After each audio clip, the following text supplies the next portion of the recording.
Good evening, everyone. Ngayong gabi, ang topic po natin ay change of first name or nickname under Republic Act 9048 as amended by Republic Act 10172. So sa change of first name or nickname, pwede po siyang ipapalit sa local civil registry or sa consul general. Hindi na po kailangan pumunta pa sa korte. So ito lang po yung mga taong pwedeng mag-file ng petition for change of name. Siyempre, yung owner of the record that contains the first name sought to be changed. Pwede rin po yung kanyang spouse, children, parents, no siblings, grandparents, guardian, or other person duly authorized by law or by the owner of the document.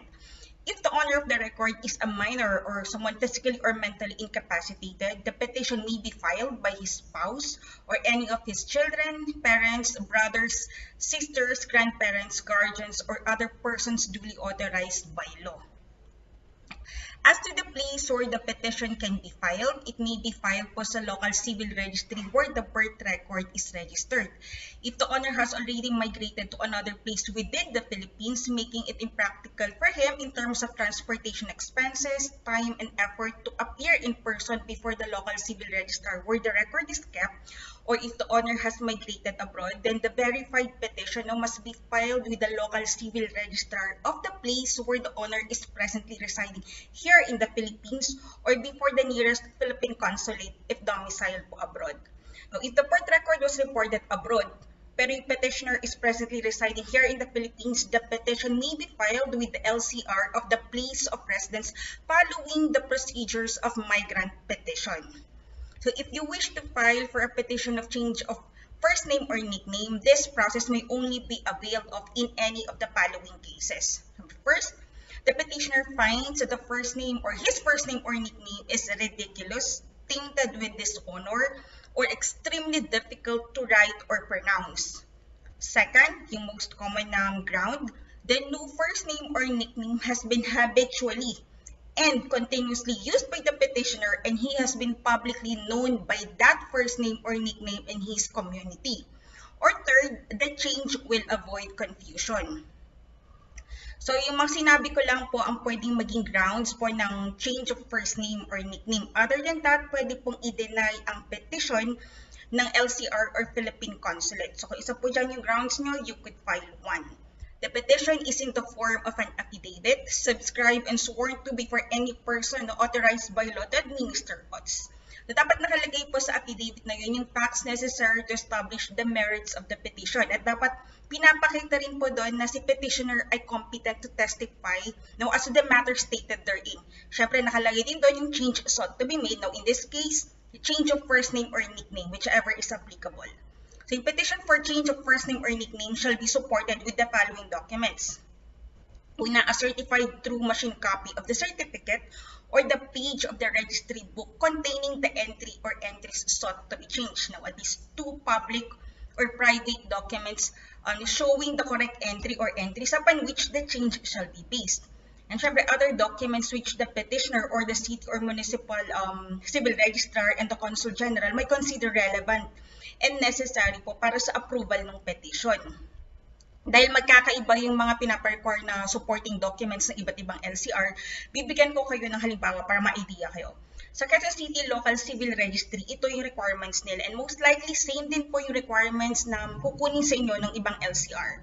So magdala po kayo ng original and at least 3 photocopies ng petition nyo and its supporting documents. Kasi i-distribute po yan, yung isang copy sa LCR or Consul General, yung second copy sa Office of the Civil Registrar General, and yung third copy sa petitioner. So, okay na yung may isa ka pang extra copy. So, ito po yung checklist ng requirements sa Quezon City Local Civil Registry.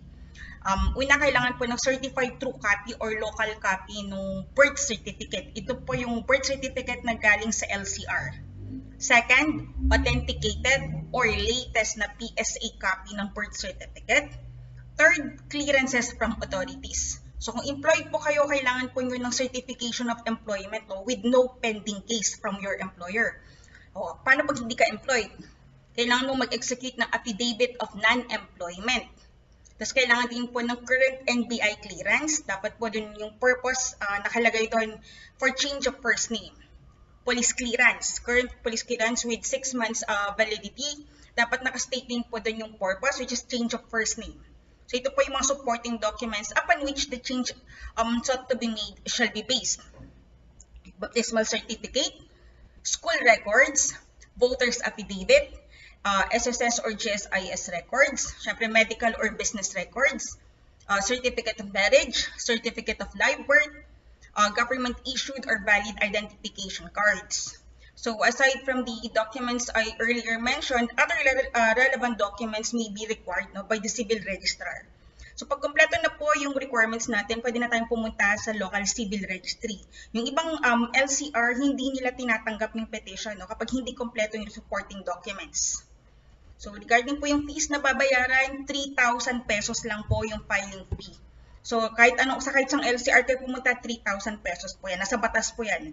Kapag indigent, pwedeng ma-exempt sa payment of filing fee as long as the petition is supported by a certification from the city or municipal social welfare office that the petitioner or document owner is indigent. Now, if filed before the Consul General, $150 ang filing fee. Kahit sa ang Philippine Consulate po yan, standard po yun yung $150. Kapag migrant petition naman, may service fee pang additional na 1,000 pesos. Ito po in addition po to sa 3,000 pesos na filing fee.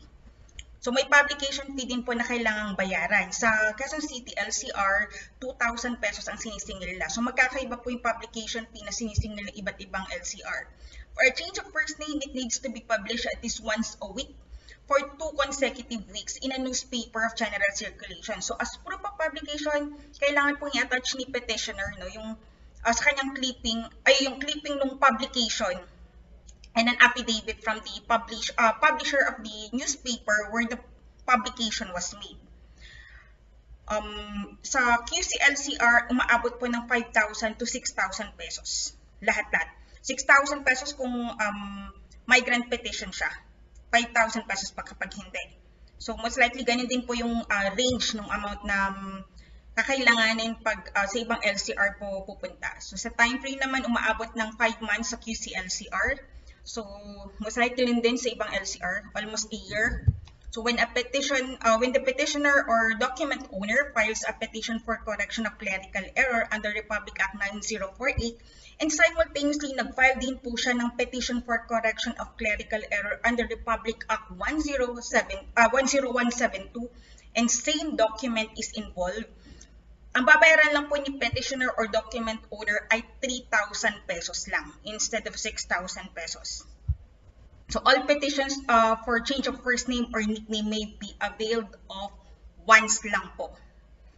Yung privilege na yun, minsan lang pwedeng gawin or gamitin. Kapag na-approve yung petition for change of name, the change shall be reflected by way of marginal annotation.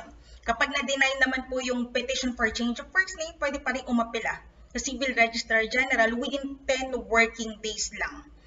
Dito na po nagtatapos yung video natin for tonight. Maraming salamat po sa panonood.